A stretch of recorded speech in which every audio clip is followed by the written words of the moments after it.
हज़रत मौलाना सैयद मोहम्मद कबूल पाशा क़ादरी शुतारी, मोतमद सदर मजलिस उलमाए दखन,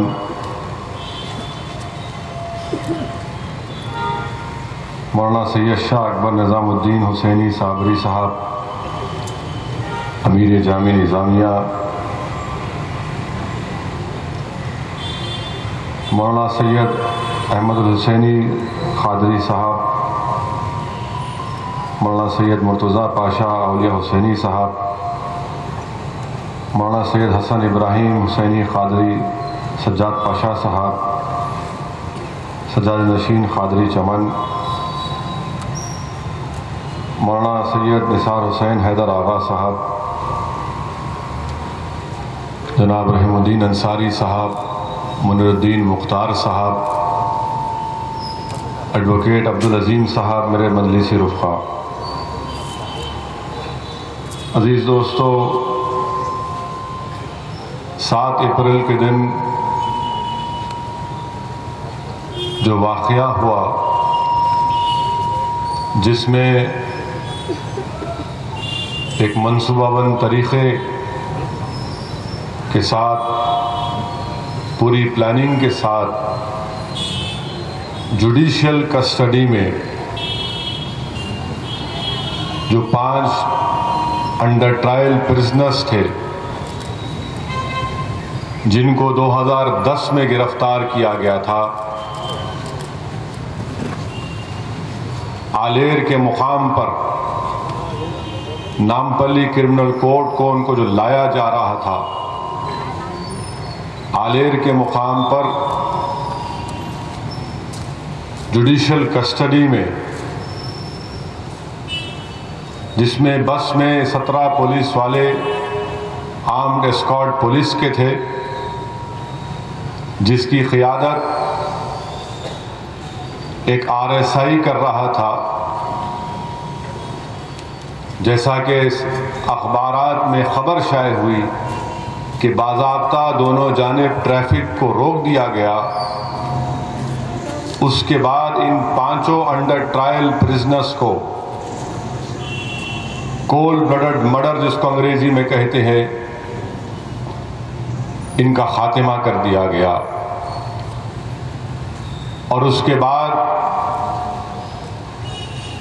पुलिस की तरफ से ये बयान आया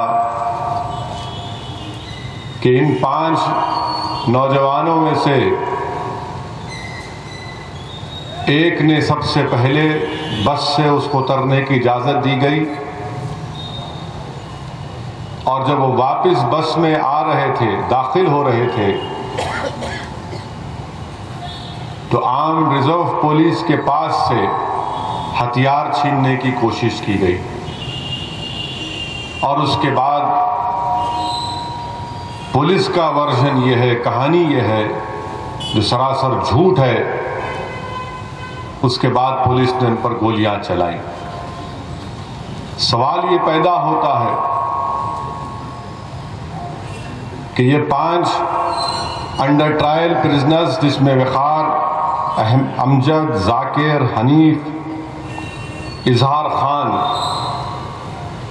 इन 5 के सीधे हाथ के ऊपर या बाएं हाथ के ऊपर हथकड़ी लगी हुई थी। उस हाथ को जिस कुर्सी पर उनको बिठाया गया था उस बस में, उस कुर्सी को जंजीर से बांध दिया गया। इनके एक पैर में जंजीर। सवाल ये पैदा होता है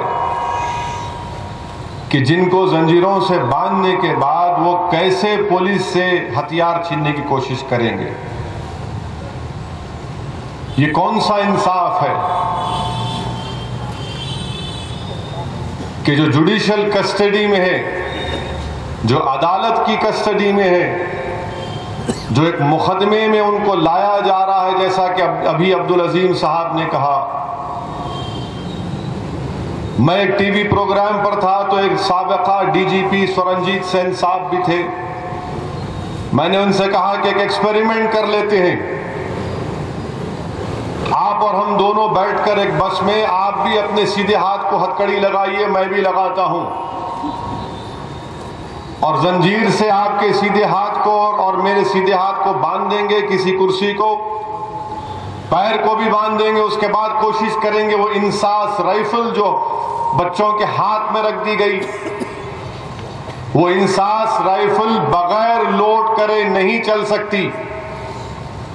अगर वक़ार पर इल्जाम था कि इसने दो पुलिस वालों को मारा, 2 पर गोली चलाई, तो कोई भी अगर कोई हथियार को इस्तेमाल करना जानता है, मुझे हथियार इस्तेमाल करना मालूम है, अगर आप मेरे लाइसेंस पिस्टल से हटकर मुझे कोई रिवॉल्वर देंगे तो मैं बराबर नहीं चला सकूंगा, इंसास तो दूर की बात है। दूसरी बात यह है कि अगर वाकई में मान लिया जाए पुलिस की बात कि किसी एक ने हथियार छीनने की कोशिश की, तो उसको गोली मारना था, 4 को जिंदा रखना था, तो तुम्हारी सच्चाई सामने आती। तुम 1 को मारना था गोली, 4 को जिंदा रखना था। तुम 2 को गोली मारना था अगर वाकई में तुम पर हमला हुआ। 17 पुलिस वाले 5 को नहीं संभाल सके। 17 के 17 बैठे हुए थे, जिनके हाथ और पैर जंजीर से बांध दिए गए। ये एक्स्ट्रा जुडिशियल किलिंग है, ये कोल्ड ब्लड मर्डर में उनको मार दिया गया। मुश्तरका मजलिस अमल इसकी मजम्मत करती है। हमने हुकूमत से मुतालबा किया कि सीबीआई इंक्वायरी हो या एक बरसर खिदमत हाईकोर्ट के जज के जरिए इंक्वायरी करवाई जाए। यह इंसाफ का तकाजा है। हम सारी दुनिया को बताना चाहते हैं कि मरने वाले मुसलमान तो थे, मगर ये मुसलमानों का मसला नहीं है, ये इंसानियत का मसला है, ये उन लोगों का मसला है। याद रखो, अगर आज ये 5 मारे गए तो कल किसी और को भी मार दिया जाएगा। ये इंसाफ की लड़ाई है और इंसाफ का तकाजा यह है कि जिन लोगों ने इस तरह की हरकत की उनको सजा मिलनी चाहिए, और सजा उसी वक्त मिलेगी जब इंक्वायरी इंडिपेंडेंट हो, आजाद हो पुलिस से। पुलिस की तरफ से क्या बयान आया? जो जियो जारी किया गया, जियो नंबर 184, हमारे एक सहाफी दोस्त ने मुझे आज फोन करके बताया कि आपने जियो पढ़ा असद साहब? मैंने कहा पढ़ा मैंने। वो सहाफी होने के बावजूद भी मुझसे कहा कि देखिए, जियो में लिखा गया है कि टेरर ऑपरेटिव, यानी 5 के 5 टेरर ऑपरेटिव थे। हम पूछना चाहते हैं हुकूमत से, चीफ सेक्रेटरी ने जियो को जारी किया तो चीफ सेक्रेटरी साहब, क्या आपने तय कर लिया कि टेररिस्ट थे? इन पर इल्जाम संगीन थे, हम कह रहे हैं संगीन इल्जाम थे उन पर, पुलिस वालों के मारने के इल्जाम थे, मगर टेरर ऑपरेटिव कहां से लफ्ज आ गया? क्या कोर्ट ने उनको कन्विक्ट किया जो जियो में लफ्ज टेरर ऑपरेटिव इस्तेमाल किया गया? जब आप जियो जारी करते हैं एसआईटी का, जिसको हम कबूल नहीं करते, आपने लफ्ज टेरर ऑपरेटिव उसमें इस्तेमाल किया,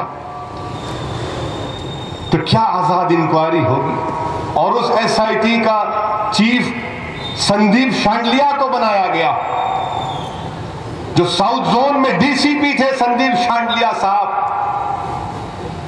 आपको याद होगा 18 मई 2008 को मक्का मस्जिद में बम ब्लास्ट हुआ, 5 लोग शहीद हुए, 40 लोग जख्मी हुए, तो 4 लोग पुलिस की फायरिंग से भी मारे गए थे। उसके बाद एक सुधाकर नामी इंस्पेक्टर फलकनुमा और शायद मुगलपुरा के रामचंद्र रेड्डी को भी ट्रांसफर किया गया था। भास्कर राव कमीशन बनाया गया था, एक रिटायर्ड हाईकोर्ट जज का भास्कर राव जज के सामने संदीप शांडलिया ने यह एफिडेविट दायर किया था। यह एफिडेविट लाया हूं शांडलिया साहब, आप समझते हैं कि हम भूल जाते, हम नहीं भूलते। शांडलिया साहब का यह एफिडेविट है जिसमें शांडलिया साहब ने कहा कि I Sandeep Shandilya, son of BD Sharma, age 43 years. ये तो गलत नहीं कह रहा हूं ना मैं। एफिडेविट में क्या कहा संदीप शांडलिया ने? फायरिंग 2008 की, 18 मई की इत्तेहादुल मुस्लिमीन ने 2006 में रसूलुल्लाह सल्लल्लाहु अलैहि वसल्लम की शान में जो गुस्ताखी की गई थी, कार्टून आयत किया गया था, मजलिस ने 2006 में 2 जलसे किए थे। फायरिंग है 2008 की, तो एफिडेविट में संदीप शांडिल्या कहते हैं कि 2006 में मजलिस इत्तेहादुल मुस्लिमीन ने जलसा किया था। हाँ, हमने जलसा किया था, करेंगे। अगर दोबारा रसूल की शान में गुस्ताखी होगी तो 1 नहीं 1 लाख जलसे करेंगे, तुम रोक सकते क्या? देख लो हमको। जलसा किया 2006 में तो गड़बड़ हो गई। और फिर शांडिल्या साहब ने यह भी कहा, एफिडेविट में भास्कर राव कमीशन के सामने कहा यह बात। और संदीप शांडिल्या की जिरा अब्दुल रहीम कुरैशी साहब ने क्रॉस एग्जामिनेशन किया। मुश्तरका मजलिस अमल की तरफ से शफीक महाजिर साहब वकील थे, मरहूम आदम मलिक ने भी उनकी क्रॉस एग्जामिनेशन किया।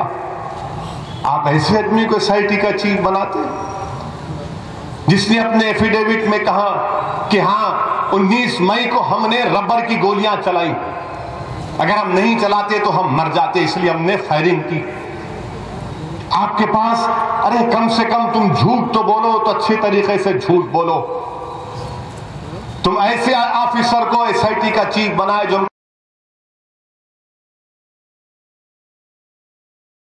को कबूल नहीं है, एसआईटी तो कबूल ही नहीं है हमको, मगर संदीप शांडिल्या को आप बनाए। भास्कर राव कमीशन के सामने ये एफिडेविट संदीप शांडिल्या का, और संदीप शांडिल्या ये बोलते कि मुस्लिम नौजवान ऐसे बंडे फेंकते, इसमें लिखा हुआ है 130 माइल्स की स्पीड से बंडा फेंकते कहते हैं। आपके पास क्या स्पीड का मीटर है? 130 माइल से पत्थर फेंका गया। अरे वाह, फिर तो हमारे को फौज में दाखिल कर दो, रख दो कश्मीर के बॉर्डर पर हमको, हम देख लेंगे लखवी को, हाफिज सईद को, सबको देख लेंगे। मेरे को भी नहीं मालूम था कि हमारे नौजवानों में इतना ताकत है। एक फास्ट बॉलिंग का कैंप लगा देंगे यहां पर, हिंदुस्तान को फास्ट बॉलरों की जरूरत है। संदीप शांडिल्या साहब बोल रहे 120 to 30 माइल्स पर आवर बंदे फेंके गए। क्या कहा? Some of the civilians who were trying to assist the police also received injuries. Kamala Sanadi DCP also received injuries. A stone of 500 grams thrown at 100 and 120 kilometers per hour can maim and kill. आप इनको बना दिए। अब नहीं मालूम ये 300 की speed से जाकर पुलिस को बोलेंगे नहीं बेकसूर, ये मजाक हमसे किया जा रहा है। हम चाहते हैं कि चीफ मिनिस्टर ये एफिडेविट मंगाकर पढ़े भास्कर राव कमीशन के सामने, जो संदीप शांडिल्या साहब को बुलाया गया था इसलिए कि उस वक्त डीआईजी थे, बंदोबस्त के लिए उनको बुलाया गया था। पुलिस फायरिंग 18 मई की, मगर संदीप शांडिल्या साहब बोलते 2006। ये इनका इंडिपेंडेंस है, ये इतने आजाद है। कहां गए वो पुलिस के तमाम वो जो हटाए गए थे?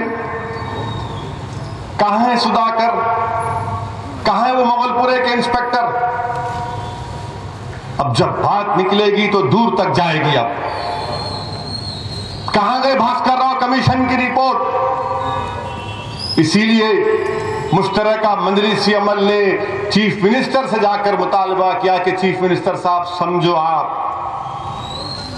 चीफ मिनिस्टर के सामने हमने कहा, मिस्टर हमने कहा राव साहब, मेरा ताल्लुक मजलिस से है, हमारा मौक़िफ़ तेलंगाना के बारे में जो भी था सारी दुनिया को मालूम, और हमारा जो मौक़िफ़ सही था या गलत था वो मौरिख़ ही लिखेंगे। हो सकता है कि मैं जिंदा नहीं रहूंगा मगर मौरिख़ लिखेगा कि मजलिस का मौक़िफ़ गलत था या सही था। मगर मैंने चीफ मिनिस्टर के सामने हम तमाम ने कहा कि मिस्टर चीफ मिनिस्टर, तेलंगाना के हुसूल के लिए आपने अपनी जान को कुर्बान करने का इरादा कर लिया था। आप मरते मरते बच गए, आप भूख हड़ताल पर चले गए। आपके तेलंगाना के एजुकेशन में 400 बच्चों ने खुदकशी की, किसी की जान नहीं ली। आपके एजुकेशन में हम इस बात को मानते हैं, बावजूद इसके हमारा कोई मौक़िफ़ अलग था मजलिस का, मगर कहीं पर फायरिंग होने नहीं दी। कैसे हुआ चीफ मिनिस्टर साहब, आपके मौजूदगी में यह वाकया कैसे हुआ? आप अपनी जान को कुर्बान करने को तैयार हो गए उसूल तेलंगाना के लिए। 400 बच्चे तेलंगाना के अपनी जान को दिए, बोले कि नहीं हम जान नहीं लेंगे, खुदकशी हमारे मजहब में हराम है, मगर उन बच्चों ने अपनी जान को कुर्बान किया।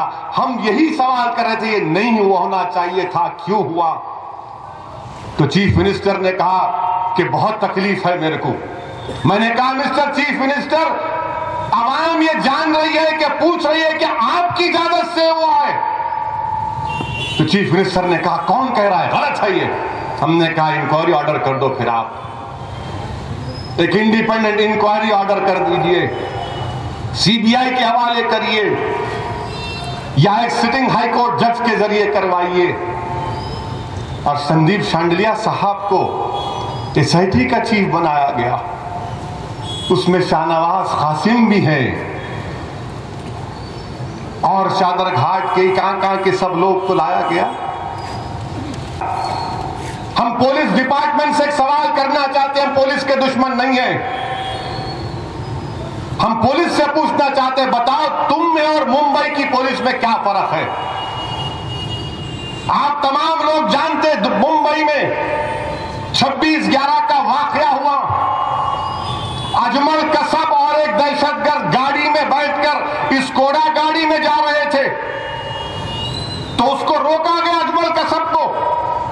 तो अजमल कसब ने अपनी मशीन गन से और उसके साथी ने एक मशीन गन से, तुकाराम ओमले नाम का एक हेड कांस्टेबल था, तुकाराम ओमले ने उसको गोली मार दी।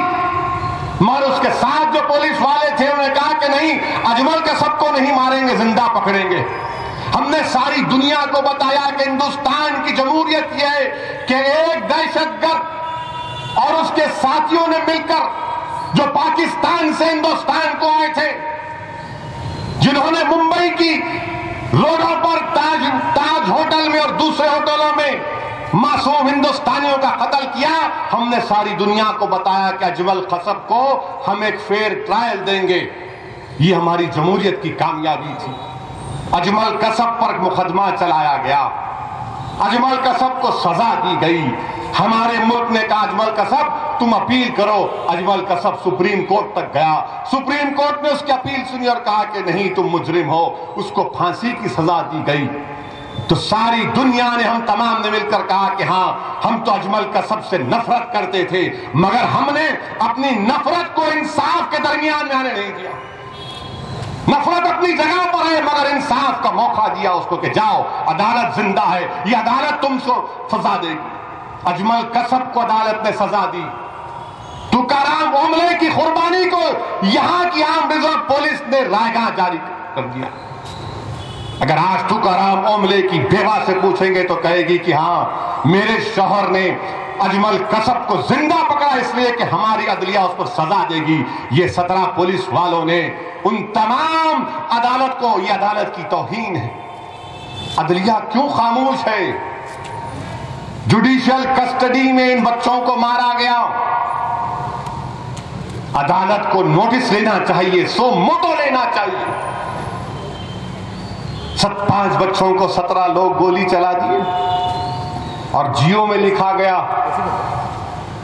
कि एक्सचेंज ऑफ फायर हुआ, यानी गोलियां चली, कोई एक पुलिस वाला जख्मी हुआ। 17 में से किसी को खराश आई, 17 में से किसी को खराश आई तो बताओ, पेश करो मीडिया के सामने। हम तेलुगु मीडिया से अपील कर रहे हैं कि देखो ये मुसलमानों का मसला नहीं है, ये इंसाफ की लड़ाई है। आप एक तरफा मत लिखो, आप इंसाफ की बात करो। अगर अदालत वकार को, हनीफ को सजा देती तो हमको कोई इतराज नहीं होता कि हाँ अदालत ने सजा दी। पुलिस का काम नहीं है गोली मारकर किसी को सजा देना, वरना याद रखो हिंदुस्तान, हमारे पूरे मुल्क में अनारकी फैल जाएंगी। क्या आप अनारकी चाहते हैं? क्या पुलिस के लोग जो इसकी तारीफ कर रहे हैं, जो मीडिया के लोग इसकी तारीफ कर रहे हैं, मैं तुमसे कह रहा हूं, तुम हिंदुस्तान के दस्तूर की आर्टिकल 21 की तौहीन कर रहे हो। हिंदुस्तान के दस्तूर की आर्टिकल 21 कहती है कि इंसान की जिंदगी उसका फंडामेंटल राइट है। हम किसी शख्स अगर कोई पुलिस की जान लेता है तो हम उसकी तारीफ नहीं करते। क्या हमने मजम्मत नहीं की? वो जो 2 जालिम सूर्यापेट में 4 पुलिस वालों को मारे, हमने मजम्मत की। बीजेपी के लीडर कहते हैं कि मजम्मत नहीं की, अगर तुम्हारे कान को कम सुने आता है तो हम क्या करें? हमने मजम्मत की। वो कौन दहशतगर्द थे? वो बैंक को लूटने वाले थे, चोर थे। वो चौपादंडी के बैंक में 40 लाख लूटे उन लोगों ने। और उसमें एक ऐसा ही मुसलमान मारा गया जिसका नाम सिद्दीक अली था। आपको मालूम? महबूब नगर का Siddique Ali, sub inspector of police मारा गया, उसमें शहीद हो गया सिद्दीक अली। क्या आपको मालूम कि सिद्दीक अली को जब जख्मी हालत में ये दवाखाने को लेकर गया तो उसी दिन उसकी बीवी को दवाखाने में शरीक किया गया। जिस दिन सिद्दीक अली शहीद हुए उस दिन उसकी बीवी ने एक बेटे को जन्म दिया, पैदा किया। बताओ फिर ये क्या है, मुझे बताओ। तो हम मीडिया के लोगों से कहना चाह रहे हैं कि आप इसको सिर्फ मुसलमानों का इशू मत मानो, ये इंसानियत का इशू है, ये ह्यूमन राइट्स के वायलेशन का इशू है। इसको इस नजर से देखो। आओ इंसाफ की लड़ाई में हमारा साथ दो। जो 17 पुलिस वाले आर्म रिजर्व के थे उनको अब तक सस्पेंड नहीं करती हुकूमत। अगर कोई पुलिस वाला, कोई गवर्नमेंट सर्वेंट रिश्वत लेते पकड़ा जाए तो पहले उसको सस्पेंड किया जाता। 100 रुपये उसके पास निकले रिश्वत के तो सस्पेंड कर दिया जाता है। यहां पर तो 5 लोगों की जानें चले गई, अब तक सस्पेंड नहीं किए। 17 में से 17 को सस्पेंड नहीं किया। क्यों नहीं किया सस्पेंड? आप एक को सस्पेंड नहीं करेंगे, 2 को, 17 को करो सस्पेंड। क्या एसआईटी करेगी ये? अगर कोई पुलिस वाला सर्विस में रहेगा तो क्या इंक्वायरी होगी, मुझे बताओ? कौन सा इंसाफ होगा? ये इंसाफ की लड़ाई है। 17 पुलिस वालों को पहला काम ये होना चाहिए था कि सस्पेंड करते उनको, मगर लॉन्ग लीव पे भिजा दिए। सुना, मगर ये राइट टू इंफॉर्मेशन का जमाना है। आरटीआई का एप्लीकेशन पड़ेगा, 17 नाम आएंगे और सुबह क़यामत तक वो 17 नाम का नाम लेकर हर इंसाफ पसंद आदमी कोसेगा उन लोगों को, बद्दुआ देगा उन पुलिस वालों को जिन्होंने इस तरह की हरकत की। और तुम्हारी इबरतनाक मौत कुदरत की तरफ से होगी, दुनिया देखेगी इंशाअल्लाह ताला। तुमने हथकड़ियां डालकर गोली चलाई ना, अल्लाह का निजाम है, अल्लाह बताएगा इंसाफ क्या। हम हर जुमे के दिन इमाम की जबान से सुनते, क्या सुनते कि हर जुमे के दिन इमाम बोलता, तमाम मुसल्लियों से फरमाता कि बेशक अल्लाह हुक्म फरमाता है कि तुम अदल और इंसाफ करो और नेकी करो। अल्लाह कुरान में फरमा रहा है कि तुम अदल और इंसाफ करो और नेकी करो, इंशाअल्लाह ताला इंसाफ होकर रहेगा। मेरे अजीज दोस्तों, ये इंसाफ की लड़ाई में आपका ताउन चाहिए। इस इंसाफ की लड़ाई में जद्दोजहद करना पड़ेगा। ये इंसाफ की लड़ाई में कई कठिन मरहले आएंगे। हो सकता है कि सऊद्दीन ओवैसी को कुछ हो जाए, हो सकता है किसी को भी कुछ हो जाए, मगर इंसाफ की लड़ाई को जारी रखना पड़ेगा। हो सकता है कि वक्त दरकार लग जाए, हो सकता है कि बहुत टाइम लगे, मगर लड़ना पड़ेगा। इतना स्टेमिना हम में होना चाहिए। इसलिए मुश्तरका मजलिस के अमल ने अब्दुल अजीम साहब एडवोकेट से कहा कि अजीम साहब, ये कानूनी कार्रवाई हम आपके पीछे हैं। आप जो वकील को रखना चाहेंगे हम आपके साथ हैं। और आपकी नजर में यह है कि दिल्ली से कोई सीनियर वकला को बुलाया जाए, बुलाएंगे। ये हमारी इंसाफ की लड़ाई है। हम इंसाफ चाहते हैं।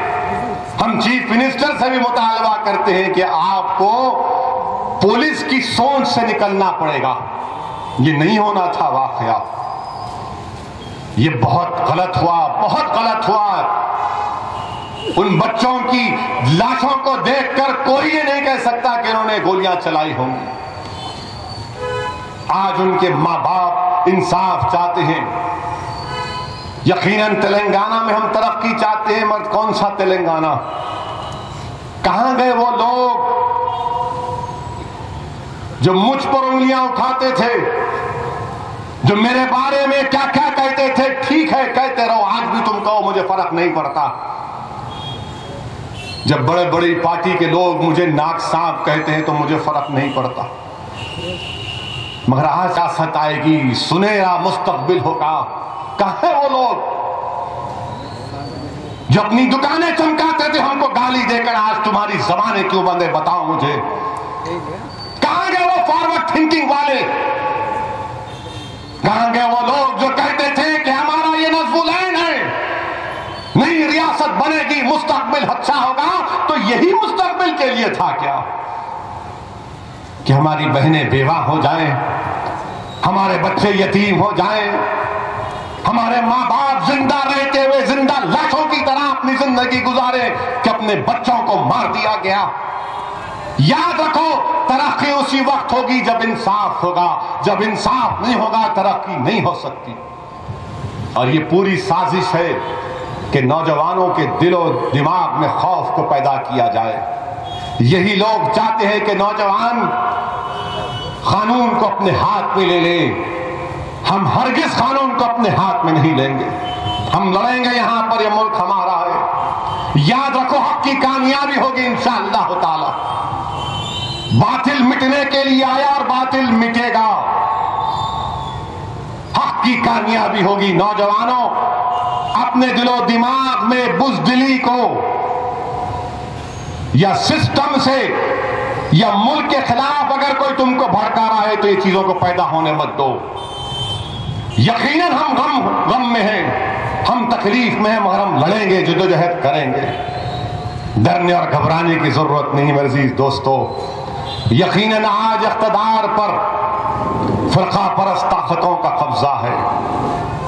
राजस्थान में कंपलसरी बना दिया गया योगा को गवर्नमेंट और प्राइवेट स्कूलों में। महाराष्ट्र में बीफ बैन लगाकर 4 लाख के करीब हमारे खुरेश भाइयों को बेरोजगार बना दिया गया। मगर हमारे प्राइम मिनिस्टर कहते हैं सबका साथ सबका विकास। ये सबका साथ सबका विकास नहीं है, सबका साथ मुसलमानों का विनाश। ये कब तक चलेगा? यकीनन इंशाअल्लाह ताला। याद रखो मिस्टर प्राइम मिनिस्टर, तुम हमारी तारीख को नहीं जानते, सुन लो हमारी तारीख को। करबला का जिक्र किया, बगदाद का जिक्र हुआ। तारीख हमारी गवाह है। हमारे खून से दरियाओं का पानी लाल हुआ मगर हम खत्म नहीं हुए। हमारे लाश के अंबार लगा दिए गए मगर हम खत्म नहीं हुए। जब तक हम जिंदा हैं मिस्टर प्राइम मिनिस्टर, दुनिया आबाद है।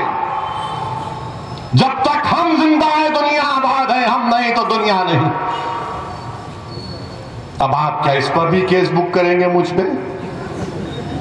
भड़काओ भाषण, भड़काओ भाषण। तुम हमारी जबानों में करवाहट तुम पैदा कर रहे हो। एक पुलिस की ऑफिसर लखनऊ में अकबरुद्दीन ओवैसी के खिलाफ कंप्लेन देते हैं, सीआरपीसी 200 को इस्तेमाल करते हैं। मैं उस आईपीएस ऑफिसर से पूछता हूं, ठीक है तुमने कानून को इस्तेमाल किया, मिस्टर आईपीएस ऑफिसर, तुम्हारी इंसानियत कहां खत्म हो गई थी जब मुजफ्फरनगर में 60 मुस्लिम औरतों को रेप किया जा रहा था? कहां गई तुम्हारी इंसानियत जब मुजफ्फरनगर के खेतों में बगा बगा कर मुस्लिम खवातीन की अस्मत रेजी की जा रही थी? तो 200 सीआरपीसी क्या तुम भूल गए थे? तुम याद रखो, तुम कानून को इस्तेमाल करते जाओ, हम कानून को भी इस्तेमाल करना जानते हैं, मगर हम गूंगे नहीं हैं, मुंह में जबान रखेंगे। हमारी मौत हमारी जबानों को खत्म करेगी मगर ये जज्बा खत्म नहीं होगा। जिद्दोजहद जारी रहेगी, लड़ते रहेंगे दुनिया की पूरी ताकत और कुव्वत हाथों के साथ। कहां ये लोग?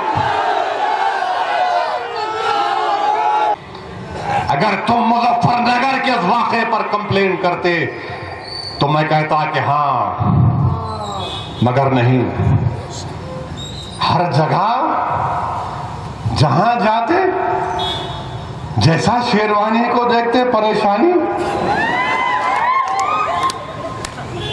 बोलना शुरू करे तो खामोश। मेरे अजीज दोस्तों,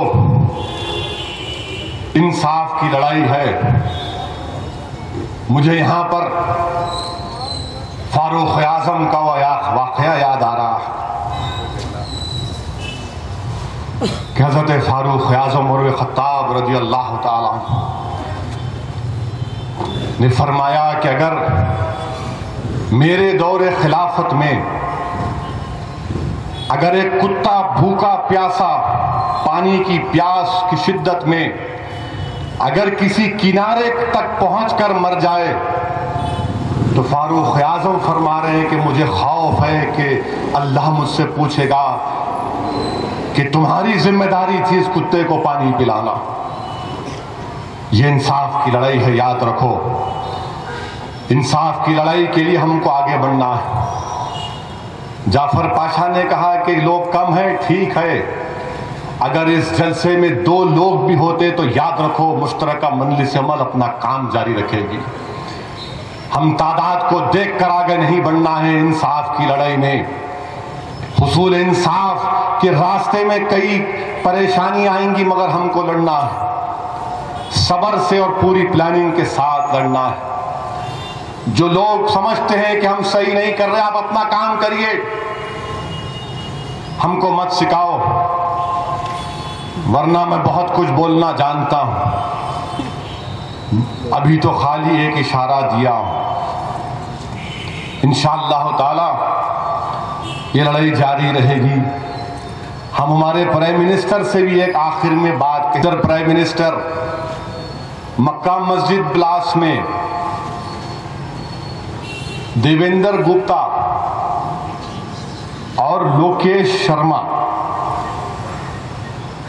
ये 2 लोग को बेल हो गई मार्च 2014 में। आपको मालूम आपको मक्का मस्जिद के बम ब्लास्ट में देवेंद्र गुप्ता लोकेश शर्मा पकड़े गए थे। 12 मार्च 2014 को आंध्र प्रदेश हाईकोर्ट ने बेल दे दिया। ये शिंदे साहब, जिनकी साहबजादी बोली कि हम एंटी नेशनल हैं, उनकी अब्बा जो है होम मिनिस्टर थे इंडिया के। अब्दुल अजीम साहब एडवोकेट यहां पर मौजूद हैं। 90 दिन के अंदर अपील करना था सुप्रीम कोर्ट में देवेंद्र गुप्ता और लोकेश के खिलाफ। शिंदे साहब खामोश हो गए, कुछ नहीं किया शिंदे साहब। अब वहां पर महाराष्ट्र में बोल रहे हैं लड़ रहे इलेक्शन हमारे खिलाफ, लड़ रहे क्या करेंगे। 90 दिन का टाइम था SLP डालने का, खामोश हो गए। उसके बाद तो मित्रों की गवर्नमेंट आ गई। उनकी गवर्नमेंट आई तो होम मिनिस्ट्री ने कहा नहीं, अपील नहीं करेंगे हम। बताइए आप, ये इंसाफ है क्या? मक्का मस्जिद हमारे अल्लाह के घर में जालिमों ने बम रखा, 9 लोग शहीद हुए, 40 लोग जख्मी हुए। इसी खिलवत का एक मासूम बच्चा था जो 15 पारों का हाफिज था, उसका सर आधा कट गया था। आज उनको बेल हो गई। ना शिंदे साहब अपील करने की इजाजत दिए, अब तो खैर बीजेपी आ गई। अब उन्हीं लोगों के ऊपर, देवेंद्र गुप्ता और लोकेश के ऊपर ख्वाजा अजमेरी सुल्तान हिंद के आस्थाने पर बम रखने का इल्जाम, समझौता ट्रेन बम ब्लास्ट में रखने का इल्जाम, मालेगांव ब्लास्ट का इल्जाम। ये क्या इंसाफ है? India first, India first, India first. Where is India first? आप अपील करना था सुप्रीम कोर्ट में, नहीं करे? लोग हमको बोलते तुम भड़काऊ भाषण देते। अरे बताओ, जब मैं हक को बयान कर रहा हूं, ये भड़काऊ भाषण है क्या? मेरे अजीज दोस्तों, इसीलिए हमको लड़ना है और हम तेलंगाना के चीफ मिनिस्टर से मुतालबा करते हैं, पुलिस के आला ओहदेदारों से, डीजीपी से मुतालबा करते हैं कि इस केस में और 3 बच्चे हैं। 8 लोगों के ऊपर केस था, 3 बच्चे और हैं। इनकी जान का तहफ्फुज कौन करेगा? ऐसे 10 बच्चे और हैं जिनको वरंगल से हैदराबाद को लाकर केस चलाया जा रहा है और वो केस खत्म होने, ट्रायल का उनका काम होने के बाद वरंगल भेज दिया जाएगा। चीफ मिनिस्टर साहब, तेलंगाना के इंसाफ पसंद अवाम आपसे मुतालबा करते हैं कि ये 3 बच्चों को और दीगर बच्चे जो वरंगल की जेल से चरलापल्ली की जेल में हैं, आप चरलापल्ली की जेल में उनको रखो। उनके खिलाफ जो मुकदमा है, चाहे वो टेररिज्म का मुकदमा क्यों नहीं हो, आप रोज पेशी रखाओ, रोज ट्रायल चलाओ। अगर कोर्ट उनको सजा देती तो डालो जेल में, अगर कोर्ट बोलती फांसी पे चढ़ाओ तो फांसी पे चढ़ाओ उनको, मगर हैदराबाद की जेल में रखो। रोज ट्रायल चलाओ। वो बच्चों की जान की तहफ्फुज की जिम्मेदारी अब हुकूमत पर आयद होती है। हुकूमत पर पहले भी थी, अब चीफ मिनिस्टर की बजाते खुद जिम्मेदारी है कि वो हमारे इस मुतालबे का नोट करें। वो 3 बच्चे और वो जो बच्चे जो दूसरे मुकदमात में वरंगल से लाए गए, क्यों नहीं केस चलाते आप? केस चलाओ, रोज चलाओ, सजा दो उनको, हमको इतराज नहीं है, अदालत सजा दो। मगर इंसाफ का तकाजा ये है कि इंक्वायरी इंडिपेंडेंट होनी चाहिए थी। शांडिलिया साहब को रख दिया गया। हम ये भी पूछना चाहते हैं, वो 17 में कितने मुसलमान थे, हम उनको ये भी बता दो। मगर एक बात अजीज दोस्तों, दुनिया चाहे कुछ भी समझे, मैं एक बात यहां पर बोलकर अपनी बात को खत्म कर दूंगा कि नौजवानों, पढ़ो, खूब पढ़ो। अगर हो सके तो हाई कोर्ट में क्रिमिनल लॉ की प्रैक्टिस करो। पढ़ो मेरे भाई, पढ़ो, खुदा के लिए पढ़ो, लॉयर बनो, बेहतरीन लॉयर बनो, हाई कोर्ट में जाओ, आज कोई पूछने वाला नहीं है। आंख से आंसू निकल जाते हैं जब हम जाकर बोलते हैं कि केस लड़ो आप, तो बोलते नहीं, जरा हम बिजी हैं, माजरत चाहते हैं। ट्रायल कोर्ट, नामपल्ली कोर्ट में तो बहुत है माशाअल्लाह, अल्हम्दुलिल्लाह। रफतुल्लाह साहब है, अजीम साहब है, अलीम है, शफी साहब है, मगर हाई कोर्ट में भी तो कोई पाए का होना चाहिए ना। क्या हमारे पास 10-20 नौजवान काबिल नहीं है? यकीनन है। जाओ, तुमको तुम्हारी जरूरत है हाई कोर्ट में। आज ये बच्चों की इंसाफ की राय कौन लड़ेगा? मुझसे पूछो तुम। कितनी तकलीफ, कितनी परेशानी हमको हो रही है। हमारे पास है ही नहीं। हमारे पास खाली नारे मारने वाले हैं, वो करेंगे, ये करेंगे। अरे नारे मारो मगर पढ़ो। याद रखो, सिर्फ नारों से हासिल नहीं होता, इल्म हासिल करो। ये हमारे लिए हथियार है। खूब पढ़ो, हथियार है ये हथियार जब तुम्हारे पास आएगा तो तुम नाइंसाफियों का मुकाबला कर सकोगे, तुम इंसाफ को हासिल कर सकोगे। और फिर यह भी बात जरूरी है कि आईपीएस ऑफिसर अगर हमारे बच्चे रहेंगे, पढ़े लिखे होंगे, तो वकार को कौन गिरफ्तार किए थे? वकार को कौन गिरफ्तार किए थे? AK खां पकड़े थे। अगर AK खां चाहते तो ठोक देते थे, मगर उन्होंने क्या किया? वो मुसलमान की बात नहीं की। उन्होंने कहा नहीं, इंसाफ का मामला है, हम अदालत में पेश करेंगे। क्या यह कौम और AK खां को पैदा नहीं कर सकती? क्या तेलंगाना के मुसलमानों में कोई ऐसे 100 AK खां नहीं पैदा हो सकते? हो सकते बराबर, और होंगे इंशाअल्लाह ताला। यहां जितने माँ बाप बैठे हैं, अज़म लेकर उठो कि मैं इस जलसे से एक पैगाम लेके जा रहा हूं। और एक दीवाना बक रहा था चीखे मार मार कर, मगर उसकी एक बात में तो दम था अगर उसके 40 मिनट के खिताब में सिर्फ जज्बात थे तो एक बात उसकी थी कि मैं अपने बच्चे को हाई कोर्ट का बेहतरीन क्रिमिनल लॉयर बनाऊंगा, मैं अपने बेटों को या अपनी बेटियों का आईपीएस ऑफिसर बनाऊंगा। बनाओ, ताकतवर बनाओ, पढ़ाओ। याद रखो, इसके बगैर कोई इलाज नहीं है, इसके बगैर कोई काम नहीं हो सकता। आओ मेरे अजीज दोस्तों, मेरे बुजुर्गों, मेरी इज्जतदार मां और बहनों, अपने हौसलों को बुलंद रखो और अल्लाह से दुआ हम करते रहेंगे कि अल्लाह सुब्हानहू व तआला इस इंसाफ की लड़ाई में हमको कामयाब करे। हम तेलंगाना को सुनहरा तेलंगाना देखना चाहते हैं, हम तेलंगाना को अमन का गहवारा बनाना चाहते हैं। हम हुकूमत के हर काम की तायीद कर सकते हैं मगर एनकाउंटर की तायीद नहीं कर सकते। आज हिंदुस्तान में हमारे वतन अजीज में मुसलमान है तो जिहादी टेरर ऑपरेटिव है, दलित है तो स्मगलर है, गोली मार दो मुंह में उसके। चंद्राबाबू नायडू, तुम्हारा नाम तो एनकाउंटर बाबू होना चाहिए।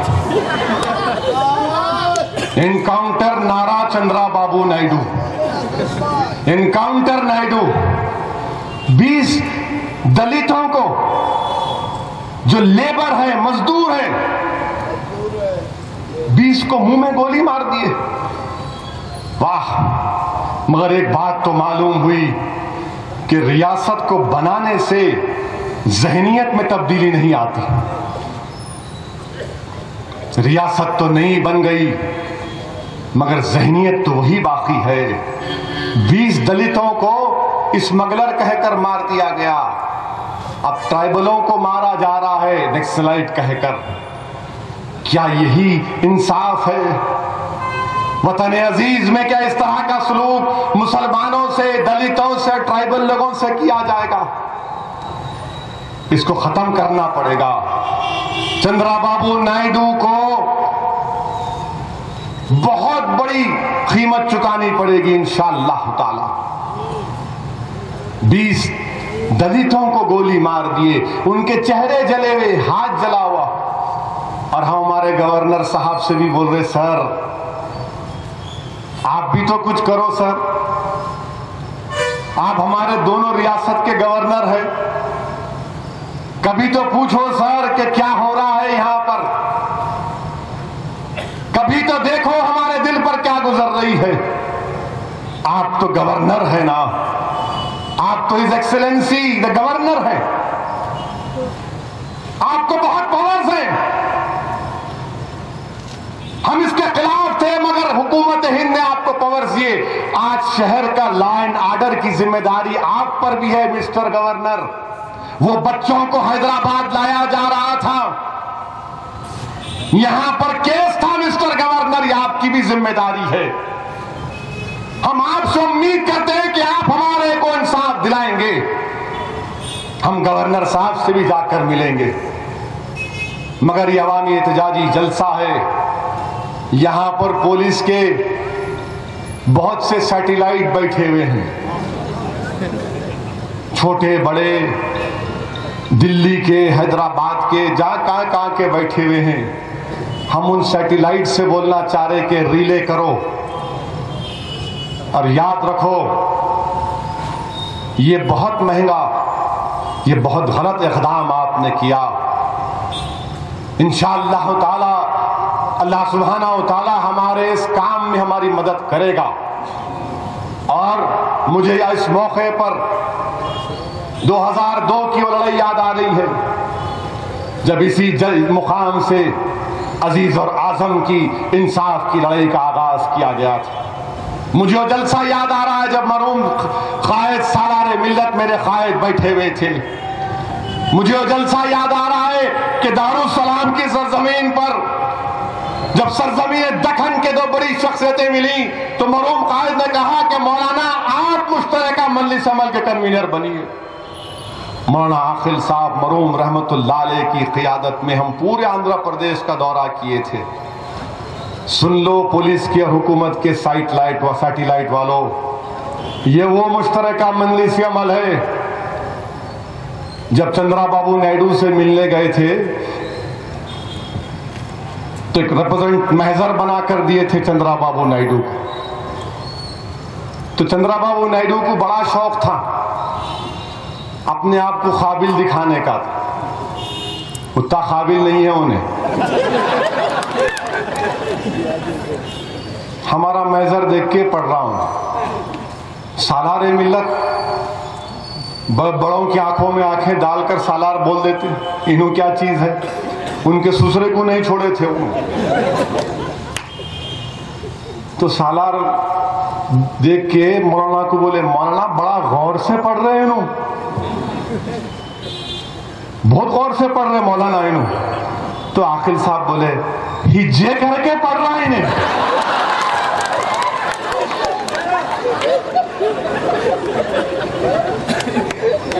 अब हम लोग बोले अब हो गया काम, अब यहां पर तो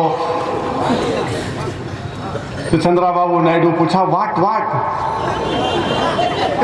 अलार बोले पढ़ो पढ़ो जल्दी हिज्जे करो, मौलाना बोलना पढ़ो, खत्म करो, बात करेंगे।